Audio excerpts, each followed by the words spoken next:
이 시간 은혜 받을 말씀은 요한복음 4장입니다. 요한복음 4장 20절로부터 24절 말씀, 20절로부터 24절 말씀을 천천히 교독합니다. 우리 조상들은 이 산에서 예배하였는데 당신들의 말은 예배할 곳이 예루살렘에 있다 하더이다. 예수께서 이르시되 여자여 내 말을 믿으라. 이 산에서도 말고 예루살렘에서도 말고 너희가 아버지께 예배할 때가 이르리라. 너희는 알지 못하는 것을 예배하고 우리는 아는 것을 예배하노니 이는 구원이 유대인에게서 남이라. 아버지께 참되게 예배하는 자들은 영과 진리로 예배할 때가 오나니 곧 이때라. 아버지께서는 자기에게 이렇게 예배하는 자들을 찾으시느니라. 하나님은 영이시니 예배하는 자가 영과 진리로 예배할지니라. 아멘. 우리 한번 같이 합니다. 신령한 예배를 드리자. 하나님은 예배를 받으시는 분이십니다. 예배는 사실 우리가 드림이 되지만 사실은 하나님이 받으시는 그런 시간이고 구별된 시간입니다. 예배는 아무나 드릴 수 있는 것이 아니라 바로 구속의 은혜를 입은 믿음을 가진 이만이 이 예배에 들어올 수가 있습니다. 구약에는 이제 온전한 그런 사람만이 예배 회중에 들어올 수 있었고, 또 문제가 있거나 또 부정하거나 어떤 그런 일이 있었을 때는 예배 회중에는 못 들어오고 이제 밖에서 예배를 드린 이 상황을 우리가 보게 됩니다. 이만큼 하나님 앞에 나아가는 과정에 있어서는 거룩해야 되고 또 준비되어야 되고 그 다음에 우리가 정결해야 한다는 것을 구약의 율법을 통해서 우리가 알 수가 있습니다. 오늘날에는 이제 교회라고 말합니다. 이 시나고그라고 하는 성소, 성전이라고 하는 이 단어가 오늘날에는 교회, church라고 하는 교회라는 단어를 쓰는데 그렇게 쓴 것은 그렇게 얼마 되지 않았습니다. 교회라고 하는 이 부분들에 대해서는 이제 우리가 집합체로서 나라고 하는 단수적 개인적인 그런 어떤 지칭이 아니라 우리라는 개념을 가지고 있습니다. 그래서 교회는 믿음을 가진 자들의 모임입니다. 모임의 장소고 또 그들이 공동체로서 그리스도의 몸을 이루는 지체로서 봉사하는 현장이기도 합니다. 그렇기 때문에 교회는 하나님이 우리에게 그리스도 안에서 직무를 통하여 일할 수 있는 기관적 아니면 지체적 그런 봉사를 할 수 있는 장소고 또 더 나아가 영적으로는 하나님을 예배하는 그리고 하나님이 이 가운데서 예배를 주관하시고 받으시고 또 영광 받으시는 그런 장소라고 말씀하고 있습니다. 물론 우리가 이제 목회자들이 개척을 하면서 홀을 얻기도 하고 월삭이든지 아니면 전세든지 자가이든지 이제 홀을 얻어서 예배를 시작하고 이제 하나님 앞에 교회를 시작하지만 이 선포된 모든 교회들이 사실 사람의 손으로 세우는 또 물리적인 재원을 가지고 세우지만 그러나 이 현실적 그런 상황적인 그런 모습보다도 믿음으로 먼저 준비하게 하고 믿음으로 그렇게 예배할 수 있는 처소를 만들게 하신 분은 주님이시라는 겁니다. 그렇기 때문에 주님이 우리에게 예배 처소를 만들게 하고 그 다음에 거기서 하나의 정해서 아니면 그 장소를 지정하여서 예배를 할 수 있는 이것은 주님이 이미 오래전부터 우리에게 말씀하신 겁니다. 구약에는 마을마다 회당이 있었습니다. 이 회당은 물론 회의하는 장소도 되었지만 안식일마다 제사장들이 그 마을에 이제 거주하는 제사장들이 율법의 말씀을 낭독하면서 이제 회중들에게 아니면 그 믿음의 이스라엘 사람들에게 그날 들려줄 말씀을 이제 낭독하고 그 다음에 거기서 예배를 드리게 됩니다. 그래서 거기서 이제 회당에서 일생을 드리기도 하고 바로 하나님 앞에 하는 모든 그런 제사와의 모든 과정을 소그룹이지만 마을마다 있는 소그룹이지만 거기서 예배를 성공한 것을 보게 됩니다. 오늘날 교회들이 이제 지역마다 곳곳마다 많이 있지만 이곳은 뭐냐면 바로 그 지역마다 회당을 두어서 하나님을 뵈려고 하는 또 하나님을 뵈러 오는 자들에게 지정한 장소에서 하나님을 뵐 수 있도록 그렇게 허락한 것이 교회입니다. 그렇기 때문에 우리가 교회라는 것을 우리가 잘 이해를 한다면 우리는 교회의 소중함도 알고 또 우리가 어떠한 마음으로 와야 할 것과 어떻게 준비해야 된다라는 것들을 이해하게 됩니다.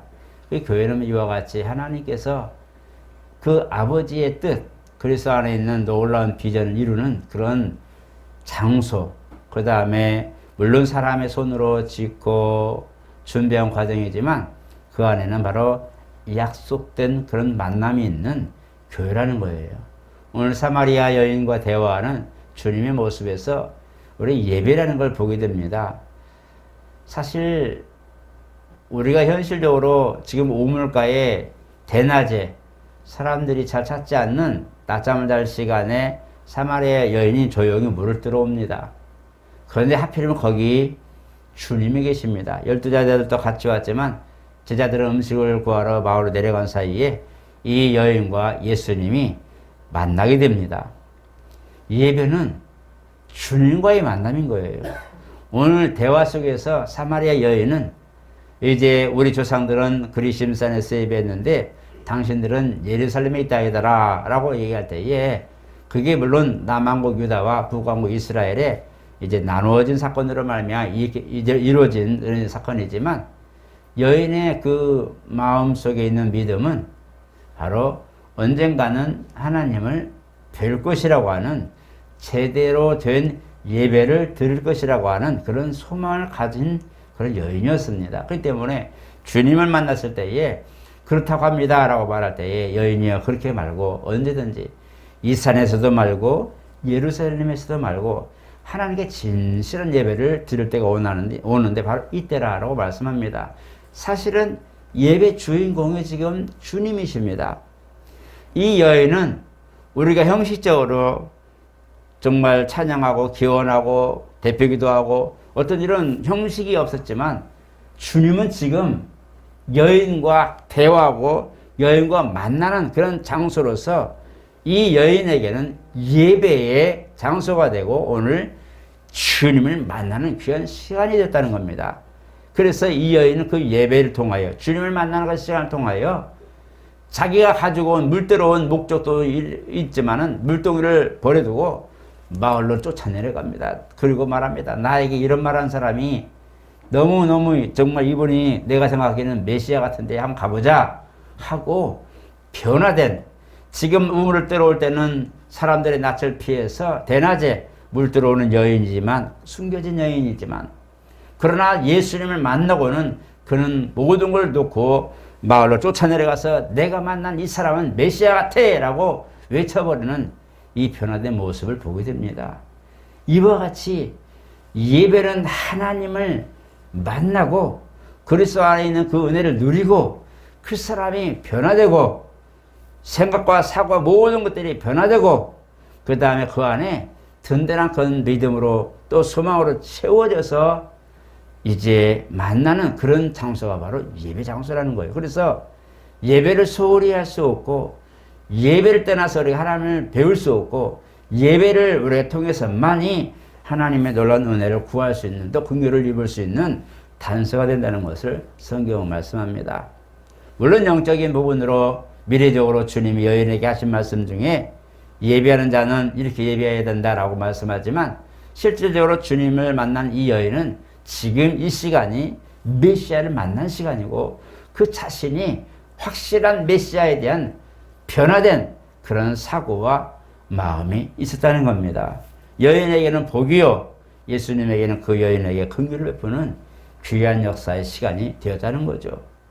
이 예배, 그래서 우리가 오늘날 이 예배를 통하여 하나님을 기쁘시게 할 수 있는 이런 마음의 준비와 또 모든 환경과 주님이 정한 모든 것들을 우리가 드릴 수 있는 것도 그 엄숙함과 존귀함을 알기 때문입니다. 우리가 예배를 보면서 이제 영과 진리로 말하는데 여기 영이라는 것은 어떤 이제 우리가 신령한 아니면 우리가 진실한 마음으로 담는 그런 것도 있습니다. 진정이라는 것은 장소에 그 물건은 없지만 그것이 있는 것처럼 그 의미와 가치를 부여하는 것은 진실함, 진정함이지만 실질적으로 그 물건이 있는 곳에 함께 있을 때는 그곳에 뭐예요? 현실적 그런 내용을 우리가 볼 수 있고 보면서 말하는 거죠. 영과 진리라는 것은 바로 예루살렘, 하나님의 말씀, 그 다음에 하나님의 기쁨과 약속의 장소, 바로 시온에 좀 있는 이 예루살렘이라는 것은 바로 말씀, 율법을 가지고 그 왕궁에서 아니면 하나님의 전에서 선포되어지는 성전에서 선포되어지는 보고 현실적인 감각 안에서 예배하는 그런 모습이요. 진정함이라는 것은 이제 예발산과 축복산에서 그리심산에서 축복과 저주를 선포할 때에 바로 축복을 선포했던 그리심산에서 북왕국 이스라엘은 이제 사마리아의 성을 두고 예배를 합니다. 실질적으로 우리가 남왕국과 북왕국의 예배 상태를 보면 처음에는 여로보암과 르호보암이 이제 남왕국과 이스라엘을 남북을 잘 다스렸는데 르호보암은 어쨌든 자기의 어떤 그런 힘과 젊은이를 통하여 정치하다 보니 결국은 정말 소중한 사람들을 잃어버리고 열 지파라는 그런 많은 지파를 잃어버리는 이런 상황이 되었지만 자세히 보면 예루살렘에서 예배한 남왕국 유다는 그 믿음이 지속되고 그렇게 많은 왕조들이 신령함으로 진실함으로 예배를 드리고 하나님께 돌아온 일들이 많았어요. 그런데 북왕국 이스라엘은 여로보암 때부터 물론 그 당시 처음에는 이제 예루살렘으로 순례를 향하면서 유월절을 지키게 해줬는데 어느 정도 지나고 나니까 이거 아니다 싶어가지고 막아버리죠. 교류를 막아버리고 그리심산에서 예배하자. 우리 진실한 마음으로 예배하자. 성전만 있으면 뭐하냐. 신령함만 있으면 뭐하냐. 마음이 떠나버린 예배는 필요 없다 하면서 진실한 마음으로 예배하자 해서 그리심산에 드리기 시작하죠. 근데 이 결과를 보니 1대 2대 3대를 지나다 보니까 문제가 뭐냐. 우리가 대면하여 보는 상황은 마음가짐과 몸가짐과 모든 상황을 준비해서 정말 실수하지 않으려고 노력하면서 겸비함으로 예배를 드리게 되죠. 근데 진정함은 보이는 게 없지요. 마음에서 우러나는 진실한 마음인데 이 진실한 마음을 갖고 하나님을 찾아가는데 어느 순간 방향 설정이 안 되는 겁니다. 방향을 잃어버리고 예배를 드린다고는 하는데 어느 순간 우상이 앞에 서 있고 예배를 드리긴 드리는데 나는 이미 산만하고 하나님 앞에 나아가야 할 예배에 정말 필요한 겸비함과 존엄함과 아니면 거룩함을 상실해버리고 그냥 필요에 따라서 예배 이렇게 하고 저렇게 하는 그런 상황이 발생하니 북왕국 이스라엘은 하루도 잠잠할 날이 없고요. 왕조마다 자세히 보면요. 타락하지 않은 왕이 거의 없습니다. 왜 이런 상황이 됐을까요?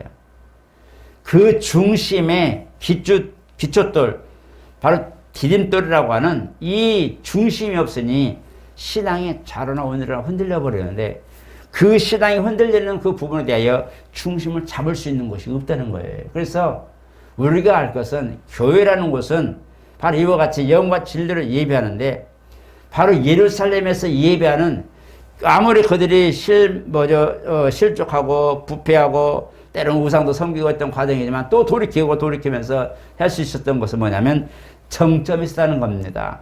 하나님의 집이라고 하는 예루살렘, 하나님의 축복된 놀라운 그런 성지라고 하는 이 중심이 있기 때문에 좌로 흔들려도 돌아올 수 있었고 우로 흔들려도 돌아올 수 있었다는 거예요. 그 기준이 있었다는 거예요. 그런데 그리심산 진심으로 예배하는, 진정으로 예배하는 이 북왕국 이스라엘은 그 추춧돌이 없어요. 마음이 가는 대로 바람이 불고 마치 꽃씨가 바람에 날려서 어디에 떨어지는지 거기서 싹을 띄우고 뿌리 내리고 자라는 그것처럼 그냥 가는 데마다 다 예배 장소고 청소라고 그렇게 생각하고 여기게 됩니다. 그래서 준비함이나 어떤 부분이 아니라 가다가 걸리면 예배하고 가다가 걸리면 예배하고 하는 것처럼 상황과 환경은 온데간데 없고 마음으로만 예배하는 이런 상황이 되다 보니 자꾸 타락하게 되는 겁니다. 그러다 보니까 신앙에 구심점이 없다 보니 이것인가 저것인가 우상을 만들게 되고 아니면 타락하게 되고 모든 것들이 다 마치 뿌리 없는 나무처럼 흔들리게 된 겁니다. 그래서 주님도 이런 모습을 보시고 예루살렘에서도 말고 이 산에서도 말고 진실함으로 예배할 때가 온다라고 할 때에 바로 이것이 뭐냐? 결론적으로는 주님이 임재하신 그 가운데의 예배가 진짜 예배라고 말씀하는 거예요. 오늘날 우리가 교회에서 예배드린다 할 때 마음이 멀어진 그런 예배자도 있을 것이고 또 교회는 오지 못하지만 진실함으로 정말 예배를 드리고 하나님 앞에 나가고자 하는 그런 기도를 하는 분도 있을 거예요. 둘 다 온전한 상태는 아닙니다. 그래서 우리가 이것을 보게 되면서 때로는 우리가 마음 있는 곳에 우리가 물질 있는 곳에 마음이 있다듯이 몸이 가서 거기서 분주하고 힘들어야 그 보람과 가치를 느끼고 내가 거기서 뭔가를 해놓고 내가 투자를 하고 해놓아야 그 아까운 것이 있고 보존하려고 하는 그런 열정이 생겨요. 그래서 우리가 몸도 함께하고 마음도 같이 할 수 있는 그래서 우리가 예배라고 하는 이 부분은 봉사와 희생이 들어가야 온전한 예배가 된다는 거예요. 봉사라는 것은 교회 안에서 우리가 진행되는 모든 지체로서의 봉사를 하는 것이요. 희생이라는 것은 온 마음으로 진실한 마음으로 아버지 앞에 다가 배우려고 하는 나의 노력과 나의 모든 그런 열정이 담겨져 있어야 된다는 거예요. 그래서 오늘날 우리가 이제 모니터로 가정에서 영상으로 예배하는 분을 보면 그게 참 많이 있고 예배가 예배 같지 않는 이런 상황이 되죠. 처음에는 마음으로 그래 정말 목사님 말씀 들을 때 그래 그렇게 하지만 지나고 나면 야야야 이리 와봐 아이고 잠깐만 하고 나의 모든 일상이 바뀌어버리고 흩어지죠. 우리가 경험한 바입니다. 그러니까 영상으로 예배하다 보니까 몸은 자유하잖아요. 그러니까 진실함으로 예배하는데 말씀은 귀로 듣지만 나의 삶은 이미 반은 나눠져 버린 거란 말이에요. 어느샌가 나도 정말 교회에서 예배드렸으면 좋겠다. 뭔가 좀 매인 것 같고 뭔가 좀 거룩한 것 같고 뭔가 좀 질서 있는 이런 것처럼 뭔가 좀 몸도 가서 마음도 가서 함께 할 수 있는 그런 예배를 사모하게 되죠. 마지막 때는 예배가 폐해진다고 말합니다. 종말적으로 보면요. 교회의 예배가 소멸된다는 거예요. 제일 무서운 것은 하나님을 만날 수 있는 길이 자꾸 좁아진다는 겁니다. 세상 사람들이야 뭐 두말할 것도 없지만 믿음의 안에 있는 사람들도 이렇게 자꾸 진실함으로 예배할 수 있는 그 예배의 흐름이 깨어진다는 거예요. 물론 일주일에 한 번 주일날 예배 드린다 해서 나쁠 거 없습니다. 오늘 매 주마다 우리가 한 번씩 예배를 드리는 것이 맞죠. 도심에 있는 분들은 이제 3일 예배 또 금요 기도회 사실 3일 예배나 금요 예배는 사실 기도회입니다. 3일 예배는 우리가 예배라고 말하지만 사실은 수요 모임이거든요. 수요 모임에 우리가 말씀 듣고 은혜 나누고 서로 교제하는데 금요일도 마찬가지 금요일도 기도회입니다. 정상적으로 보게 되면 진실한 예배, 온전한 예배는 우리가 예물이 있고 서로 질서가 있고 순서가 있고 맡은 일이 있고 이런 모든 것들이 다 조합된 바로 주일 예배가 온전한 예배죠. 이런 상황인데 이렇게 우리가 이런 주중에도 만나서 서로 모임도 갖고 교제하고 떠올 때는 이 모든 것들이 아버지 앞에는 아름다운 그런 교제란 말이에요. 오늘날 이런 아름다운 교제와 주일날에 정한 날에 하나님 앞에 예배하는 그런 소망을 가진 이들의 모임이 자꾸 소멸되는 겁니다. 마음에는 하나님 있어요. 마음에는 하나님 믿어요. 여러분 예수 믿다면도 보면 다 하나님 잘 믿어요. 정말 잘 믿어요. 나는 교회 믿는 사람들이 저러면 안 되는데 나는 내가 믿는 하나님은 막 이런데 하고 교회는 안 가는데 하나님에게는 정말 아마 교회 다니는 사람보다 더 믿음의 소리 잘할 거예요. 그러고 보면 교회는 안 가는데 저 사람은 진짜 믿음 가진 사람 같네? 우리가 그럴 때도 있어요. 오해받을 때도 있어요. 어떤 때는 교회는 안 와요. 교회는 안 다녀요. 근데 마음에는 하나님 앞에 기도했는데 하나님 믿으셨는데 뭔가 정말 대단한 그런 믿음을 가진 소유자처럼 그런 것들처럼 이렇게 얘기를 하는 분을 많이 보는데 진정한 마음으로 진실한 마음으로 예배하는 것 같은데 뭐가 없어요. 하나님 앞에 진실함으로 몸과 마음을 나누고 그 환경 속에 희생이 있는, 거룩한 희생이 있는 이런 순종과 풍사가 없어요. 이게 뭐냐? 내 안에 진실한 하나님을 면전에 두고 예배하는 이 모든 것들이 소멸됐다는 겁니다. 그러니까 마음으로 머리서만 마음이 있는 거죠. 전화만 가지고 잘 계시죠? 예, 잘 있습니다. 안부는 묻지만 사실은 형용 보지 못하죠. 그 사람의 전화를 할지라도 아이고 안녕하세요 오랜만입니다 말할지라도 오늘 대면하에 보면 잘 계셨습니까? 좀 어떠세요? 라고 물어볼 수 있는데 잘 계시죠? 평안하시죠? 아 예. 그냥 끝나는 거예요. 내용에 내면에 무슨 일이든지 무슨 사건인지 아무것도 모르고 그냥 평안하죠? 평안입니다. 그럼 끝나는 거예요. 전화통화하는 그런 어떤 통신처럼 우리가 어느 생각 예배는 모든 부분들이 신앙생활이 그렇게 되어가고 있다는 거죠. 그러니까 진짜 예배는 소멸돼 버리고 내 안에는 뭐예요? 잘 계시죠? 예, 잘 있습니다. 그럼 끝나는 거예요.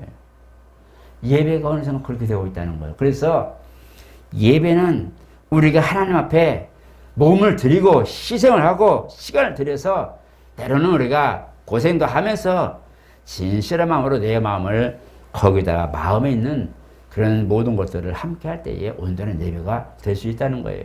말세는 이게 소멸된다고 그러잖아요.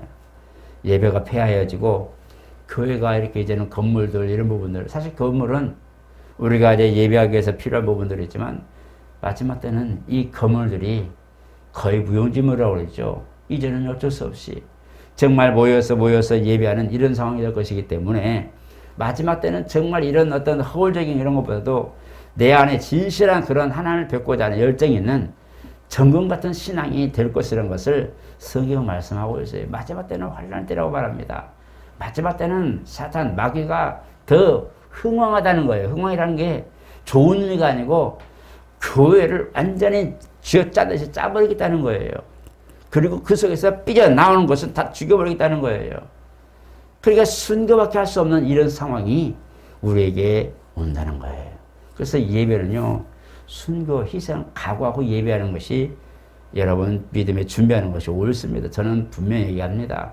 제가 한 달 동안 5주인데요. 5주 동안 계속 부부마다 계속합니다. 저는 성경에 말씀했지만 오늘은 예배고 계속할 겁니다. 5주 동안 이렇게 보는데 이제는 이런 것들이 내 안에서 억지로라도 끌고 가서 내 몸뚱이를 끌고 가서 예배를 하려고 노력해야만 이룰 수 있는 그런 상황이 온다는 거죠. 포기해야만 되는 세상의 모든 일들을 포기해야만이 이룰 수 있는 예배가 된다는 거예요. 세상과 예배를 바꿔야 되는 이런 상황이 온다는 겁니다. 그게 말씀입니다. 다른 게 말씀이 아니라 내가 가지고 있는 환경과 상황을 포기하고 아버지께 나올 것인가 아니면 죄송하지만 하나님 마음으로만 믿겠습니다. 나는 여기서 몸은 일하겠습니다 하고 이것이 교차된다는 거예요. 이것이 우리에게 성도들에게 죄송합니다 하나님 고백이 있을 것이고 하나님 감사합니다라는 고백이 있겠죠. 예배는 이와 같이 우리가 하나님 앞에 나아가는 과정에 있어서 진실로 내가 예배는 꼭 성공해야 되겠다. 내가 오늘 주님을 대면 나에 봐야 되겠다. 예배는 보는 것이잖아요. 얼굴 뵙는 거예요. 주님은 교회에서 기다리고 있잖아요. 지체로서 있는 모든 지체들을 한데 모으고 그리스도의 몸을 이루고 그 희생을 예수님의 십자가 대성의 희생을 드리는 그런 것에 우리가 동참하는 것이 예배인데 그 희생을 위하여 우리 한 몸을 가서 지체를 이루는 이 과정 속에 우리가 가야 되겠다고 하는 열정을 가진 자가 예배를 성공할 수 있는 거예요. 이제는 억지라도 끌고 가서 앉혀놔야 될 상황이 온다는 겁니다. 이제는 내 몸뚱이를 억지로 끌고 가서 안 되는데 지금 이렇게 만드는데 저러면 안 되는데 끌고 가서 그 자리에 앉혀놔야 예배를 드릴 수 있는 이런 상황이 온다는 거예요. 오늘 저와 여러분들 아셔서 예배 맨날 제가 지금 4번째가 예배를 강론하는데 이제는 어쩔 수 없어요. 정말 마지막 우리가 이런 신앙에 더 견실하려면 예배부터 손봐야 됩니다. 예배부터 손봐야 돼요. 예배가 부실하면요. 뭔가 된 것 같은데 안 돼요. 지금은 몰라요. 하루 이틀 지나면 모르지만 지나고 나면 내가 예배에 소홀했구나 알게 되고요. 내가 정말 예배에 성공했던 이유가 이거였구나 하는 것을 알게 됩니다. 여러분들 그 열매를 먹기까지 그렇게 많지 않습니다. 그렇게 시간이 많이 안 걸려요. 예배 성공하십시오. 다른 말 많은 말 부가적인 일 많이 하고 싶어도 구약에서부터 예배는요 철저했고, 구약에도 좀 부정하거나 문제 있거나 하는 사람들은 예배 회령이 들어도 못할 만큼 철저하게 구별했어요. 그러한 정말 구별했고, 그 다음에 하나님도 왔다가 예배 개판을 드리고 정말 지극정성 어떤 믿음의 그 정성과 신실함 온데 갖고 그냥 행실로 하는 걸 보면서 냄새난다, 저리 치워라, 내가 예배 안 받겠다 정도로 예배를 굉장히 소중히 여긴 그분이 누구냐? 바로 하나님이십니다. 신약에도 마찬가지. 내가 이 반석의 교회를 세운다 했는데, 믿음의 반석에 세우는 교회 하나님 뭐라고 했어요? 음부의 권세가 결단코 해야지 못한다고 말합니다. 무엇이 그렇게 하나님이 중요했길래 예배를 소중히 하고, 신약에 와서도 주님도 그 직접 말씀하신 것이 무엇이 소중하기에 예배를 그렇게 교회라는 걸 통하여 드리게 했을까요? 주님을 만나는 장소가 되기 때문에 그렇습니다. 구약에도 너희들은 1년에 3번 꼭 만나라. 어떤 일도 남자들은 꼭 만나라. 그게 법입니다. 신약에도 예배를 통하여 주님을 만날 수 있는 것도 법으로 만들어 놓으신 거예요. 지키라는 겁니다. 그것이 뭐냐? 주님과 우리의 약속, 만남의 장소에서의 약속입니다. 그렇기 때문에 예배의 우리의 소중함을 너무 잘 알고, 예배가 무엇인지 우리는 너무 잘 압니다. 이미 단연간 신앙생활을 이렇게 잘 알기 때문에 다른 말 필요 없고, 오늘은 우리가 예배 성공하자. 다음 주도 성공하고, 우리 사는 동안에는 예배 성공하는 삶을 살자. 이걸 꼭 기억하시기를 축복합니다. 예배는 정말 이와 같이 하나님이 기뻐하시고, 내 마음도 평안하고, 축복 말씀도 물론 좋죠. 말씀이 좋아서 예배 드리는 게 아니라 예배 속에 있는 말씀을 먹는 겁니다. 축복 말씀이 부족하면 좀 어쩔 거예요. 내 마음에 안 들면 어쩔 거예요. 은혜가 좀 없으면 어쩔 거예요. 오늘하면 어쩔 거예요. 그게 아니라 예배 속에 찬송과 기도와, 아까 우리 대표기도 하신 부분처럼 찬송과 기도도 있고 또 말씀도 있는데, 그 모든 순서 속에 내게 내려지는 복을 가지라고 하는 것이 말씀입니다. 이 모든 것도 그 예배의 한 부분밖에 안 되는 거예요. 축복의 말씀도 예배 중에 한 부분밖에 안 되는 거예요. 예배는 주님과 함께하는 우리 모습이고, 우리가 말씀 선포하는 이 부분은 목회자가 그 비밀을 풀어서 축복하는 그 부분일 뿐이고, 모든 과정은 주님이 받으실 만한 것이다. 꼭 아셔서 예배 성공한, 내 평생 예배를 꼭 성공한 사람이 되겠다고 하는 결단하시기를 예수 이름으로 축복합니다. 거룩하신 하나님, 점검같이 나온다고 하는 것이 얼마나 힘들고, 얼마나 깎여야 하고, 얼마나 괴로워야 하고, 얼마나 포기해야 되는지 우리 인생을 보니 너무나 많은 것들이 포기되고 힘들고 또 어려운 것을 보게 됩니다. 하나님을 만나는 것들이, 또 만나러 가는 길이, 또 만남의 장소에 함께 있는 것이 얼마나 어렵고 힘든 것을 아는데, 우리가 이 모든 과정에 이겨서 주님과의 만남에서는 꼭 우리가 출석하며 아버지 앞에 영광 돌리게 도와주시옵소서.